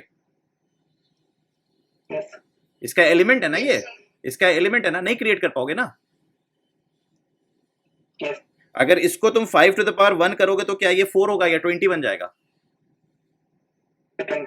तो 5 टू द पावर 0 को रखना जरूरी है ना। Yes sir. इसको 5 स्क्वायर कर दोगे तो ये क्या बन जाएगा? 50 बन जाएगा, 100 बन जाएगा ना। यस। इसको 7 to the power 1 7 to the power 2 ले लोगे तो दूसरे नंबर्स बनेंगे ना, जो दूसरे फैक्टर्स होंगे। तो अगर आपको 4 बनाना है तो आपको ये करना होगा। अगर आपको 14 बनाना है तो अगर आपको 14 बनाना है तो आप कैसे बनाओगे? 2 to the power 1 5 to the power 0 7 to the power 1। अगर आपको 10 बनाना है तो आप कैसे बनाओगे? 2 to the power 1 5 to the power 1 7 to the power 0। आप समझ रहे हो? तो इसलिए 7 टू द पावर 0 और 5 टू द पावर 0 को आप एक्सक्लूड नहीं कर सकते। लॉजिक समझ में आ रहा है? अच्छा है ना? इस तरीके से हम समझेंगे। सो नेक्स्ट क्लास में मैं आपको एक ग्लिम्स दे देता हूं, आप क्वेश्चन अटेम्प्ट कीजिएगा। नहीं होता है कोई दिक्कत नहीं है, लेकिन मैं लिख देता हूं सो दैट जो बच्चों को कॉन्सेप्ट समझ में आया वो अप्लाई कर सके। तो हमने पार्ट ए कर लिया total number of factors, part B कर लिया इवन फैक्टर्स, सी कर लिया ऑड फैक्टर्स। डी पार्ट लिखो। डी पार्ट है find total number of factors which are, ये होमवर्क है, विच आर मल्टीपल ऑफ 5। ठीक है। E part find the total number of factors which are multiple of 7। Find the total number of factors which are multiple of 7 and 5। Find the number of factors which are multiple of either 7 or 5। तो इसको, इस 4 variety को हम next class में शुरू करेंगे। In the mean time आपको जब भी वक्त लगे, एंजॉय करने का मन करे कि चलो थोड़ा सा मजे करते हैं इस सब्जेक्ट के साथ, तो इसको सॉल्व करने की हम कोशिश करेंगे. Okay students, so meet you in the next week. Will Sir? Take Disha sir आप ये स्लाइड्स ग्रुप पे शेयर करोगे? कर दूं क्या? मैं बेसिकली मैं जानबूझ के स्लाइड शेयर नहीं करना चाहता हूँ, सो दैट आपको ना नोट्स बनाने की कैपेसिटी बिल्ड हो. आपने नोट्स Sir, बनाया actually, नहीं? आपने नोट्स बनाया था? सर वो बीच में इंटरनेट चला गया था सर, इसलिए दिखा नहीं गया फिर से ठीक, स्लाइड्स. क्योंकि बहुत सारी चीजें मैंने लिखी नहीं, मैंने बात की है, तो कोई नहीं, मैं शेयर कर दूंगा. If it will help you then that's okay. Okay sir. Okay, but मुझे नहीं लगता बहुत ज्यादा हेल्प करेगा, क्योंकि मैं बहुत सारी बातें बोल नहीं रहा था, मतलब लिख नहीं रहा था, बोल रहा था, राइट? बट आप देख लेना, आपको एक क्लैरिटी मिल जाएगी, एक आइडिया मिल जाएगा. ठीक है, नेक्स्ट टाइम बेटा आप लोग कोशिश करना कि चीज़ों को वो करें, नोट करें. एट द सेम टाइम ये सारे सेशंस रिकॉर्ड हो रहे हैं, तो अगर आपका जेन्युइन केस होगा तो हम आपके साथ लिंक भी शेयर कर देंगे if you are stuck somewhere. Okay students, any question? No, sir. I hope Thank all of you, sir. I hope all of you Thank you, enjoyed sir. this session. You just enjoy Sir, it mathematics. was a wonderful session. Thank you Swasthi. तो आप लोग बस इस तरीके से enjoy करेंगे, मजे करेंगे. नीव इज मतलब फन. नीव का मतलब है फन. फन करेंगे, फन करते करते मैथ्स को सीख जाएंगे, और मैथ्स जब सीखें तो हम बहुत अच्छे लेवल पे चले जाएंगे. ठीक है बच्चों, all the best, bye bye. Thank you, sir. Thank you, sir. Thank you sir. Thank you, sir. Have a nice day. Thank same you, to sir. You everyone बेटा. God bless you everyone. Thank you, sir.